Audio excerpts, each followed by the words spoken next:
Le journal sur Canal 24, mesdames, messieurs, bienvenue à tous. Les titres. Économie verte, ils sont 45 Camerounais à avoir reçu le parchemin de fin de formation sur l'efficacité énergétique et les énergies renouvelables pour leur autonomisation. C'était lors de la cérémonie de clôture de la deuxième conférence régionale sur les villes durables, l'énergie et le climat tenue à Yaoundé. Santé publique, la conservation des médicaments de la rue fait problème, un danger pour les consommateurs bien qu'indexés par le gouvernement camerounais. Les pharmaciens autoproclamés ne cessent jusqu'ici d'exercer leur activité aux yeux de tous. Une fois de plus, bienvenue au journal. Coopération Cameroun-Nigeria, nouveau départ, la visite de 48 heures du chef de l'État camerounais Paul Biya à Abuja était l'occasion d'aplanir avec son homologue Mohamedou Bouhari les questions fâcheuses et épineuses à l'effet d'envisager plus sereinement une coopération des plus fructueuses tant sur le plan sécuritaire qu'économique. Le récit de Badès Kunga. Sur le plan politique, les questions fâcheuses ont été profondément étudiées sans langue de bois. Paul Biya a par exemple exprimé toute sa surprise et dit sa désolation à l'idée faussement répandue et entretenue, et ce même au-delà des frontières africaines, selon laquelle son pays, le Cameroun, servait de base arrière au groupe terroriste nigérian Boko Haram. Pour le chef d'État camerounais, il s'agit d'une information fausse, car rien ne peut rapprocher le Cameroun de cette secte barbare, ni l'idéologie, ni l'intérêt financier, encore moins la religion, l'islam au Cameroun étant orthodoxe. Aussi, la croisade du Cameroun à travers ses forces de défense auprès des pays de la commission du bassin du lac Tchad témoigne, s'il en était encore besoin, de tout l'engagement sans réserve du Cameroun dans le combat contre Boko Haram. Suivant le même ton, celui de la franchise, le président Bouhari a quant à lui clarifié et rassuré le peuple camerounais sur la péninsule de Bakassi, dont l'exploitation des ressources pétrolifères et halieutiques par le Nigeria se poursuivrait aux grandes dames de la décision rendue par la Cour de justice internationale en 2008, clarifiant et reconnaissant la souveraineté du Cameroun sur cette presqu'île, de ce que le Nigeria est un pays qui respecte la loi. Un discours qui rompt avec le silence complice de son prédécesseur. Si en bonne place des sujets majeurs de la rencontre d'État entre Paul Biya et son homologue nigérien, Mohamedou Bouhari, figure la lutte contre la secte islamiste Boko Haram ainsi que l'aplanissement de la brouille sur l'exercice par le Cameroun de sa souveraineté sur la péninsule de Bakassi. Il reste tout de même que le volet économique, bien que complémentaire, a cristallisé les attentions. C'est ainsi qu'il a été convenu de commun accord la mise sur pied des programmes de co-développement économique dans les localités frontalières entre les deux pays, localités qui ont souvent été délaissées par les deux États. Le président Bouhari a relevé que le potentiel existant entre les deux pays demeure encore à exploiter. Les deux chefs d'État ont alors instruit à leurs différents ministres de l'économie d'envisager la tenue d'un forum d'affaires Cameroun-Nigeria qui aura lieu à Abuja. S'agissant des perspectives, les deux présidents ont souhaité entre autres points évoquer l'achèvement des travaux du pont sur le Mayotiel qui va relier Demsa au Cameroun et Belel au Nigeria, la poursuite de la démarcation de la frontière entre le Cameroun et le Nigeria, longue de 2100 km. Elle traverse des montagnes et un désert au nord et une forêt dense au sud et compte 21 points frontaliers maritimes.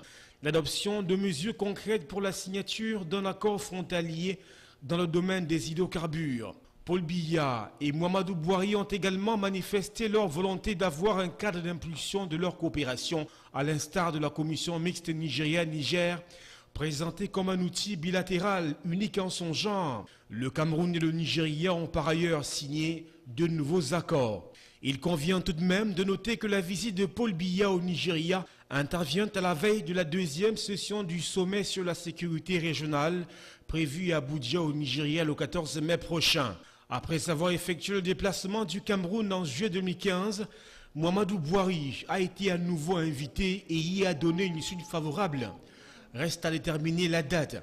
Au final, ce fut, comme l'a mentionné Paul Biya lui-même, une visite amicale et surtout une visite utile.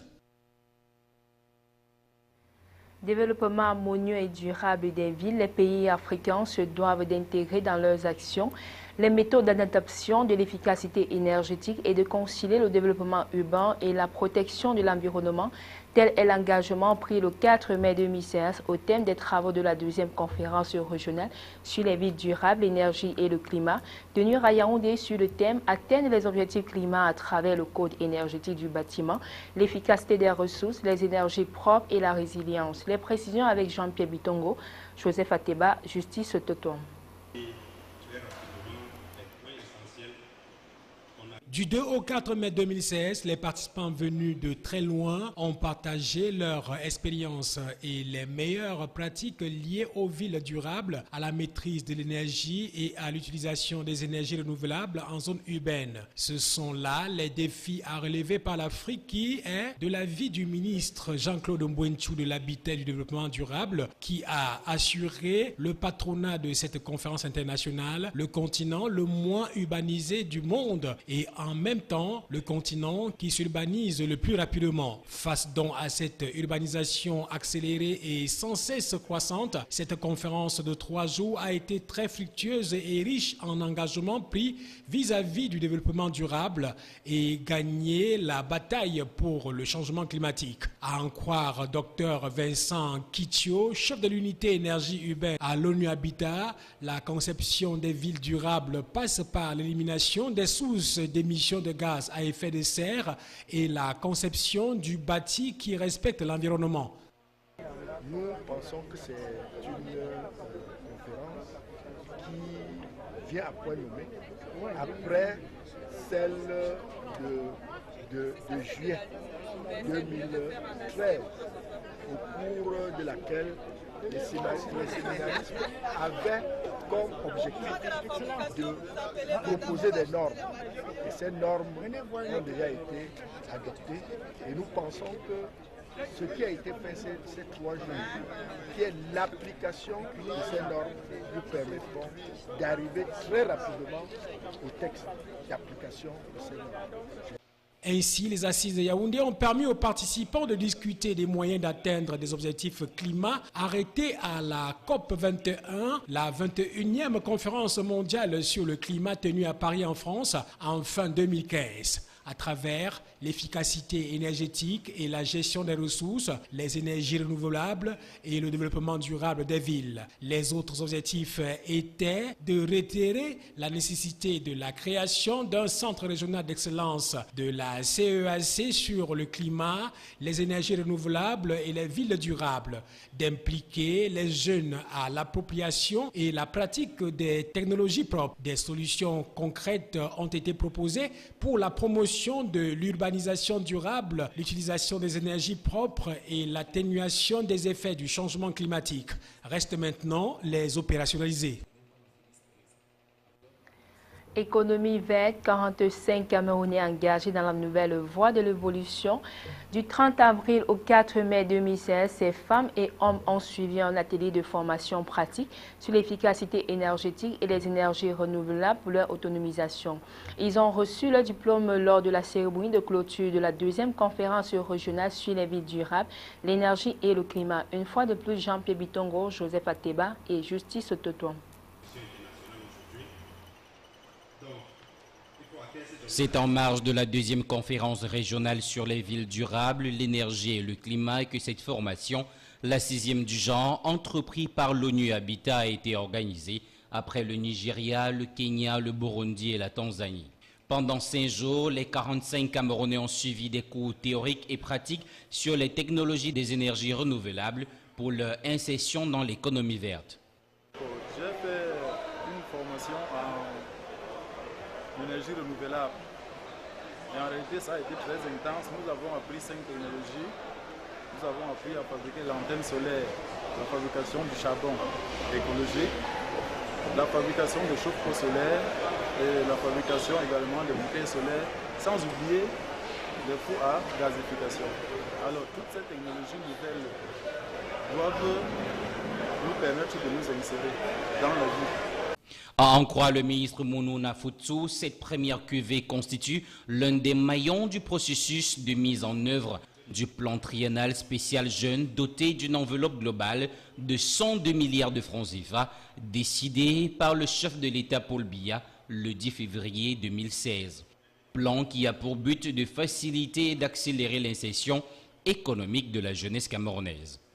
C'était une bonne occasion avec la coopération internationale de former cet échantillon de jeunes dans ce domaine, qui est un domaine également porteur, et nous nous engageons à poursuivre leur encadrement, non seulement pour dupliquer cette formation, pour qu'elle atteigne le maximum de jeunes, mais également à soutenir ces jeunes qui ont déjà les prémices de la technologie et qui leur permettront, n'est-ce pas, de pouvoir s'insérer au plan social et économique dans les domaines qu'ils ont déjà appris. Cette formation a connu un succès grâce aux contributions pertinentes, efficaces et déterminantes des formateurs, encadreurs et autres personnels d'appui. En recevant leur certificat de fin de formation, les lauréats ont sollicité l'appui du gouvernement camerounais et des partenaires au développement afin, ont-ils dit, de mieux asseoir les enseignements reçus et contribuer à la préservation de l'environnement. Cette expérience étant à promouvoir, le ministère de la Jeunesse et de l'Éducation civique envisage la divulguer dans un proche avenir dans les 9 autres régions du Cameroun. Santé publique, pour parler de la conservation des médicaments de la rue, bien que ce secteur d'activité soit de temps en temps réprimandé par le gouvernement pour le danger qu'il présente, les pharmaciens autoproclamés au-delà de la contrebande relèguent au second plan les normes de conservation des médicaments. Question: dans quel état sont-ils conservés ces médicaments de la rue, devenus une source d'approvisionnement incontournable pour bon nombre de personnes en quête de guérison? Tentative de réponse avec Justice Toto.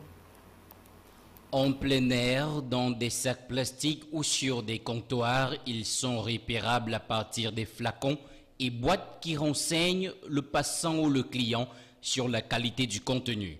Paracétamol, aspirine, Cotrim, Efferalgan, Coartem, les antibiotiques et les anti-inflammatoires, bref, toute catégorie de médicaments génériques ou non, baignent dans un brassage dont l'intérêt est le gain de l'espace de stockage.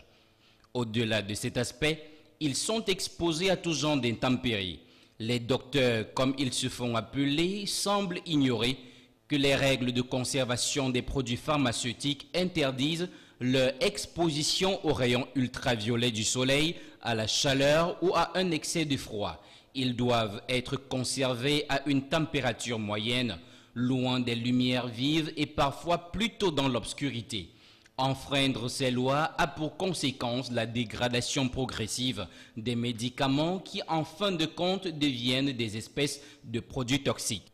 En tout cas, personne ne pourra jamais se plaindre s'il ignore l'origine de son mal.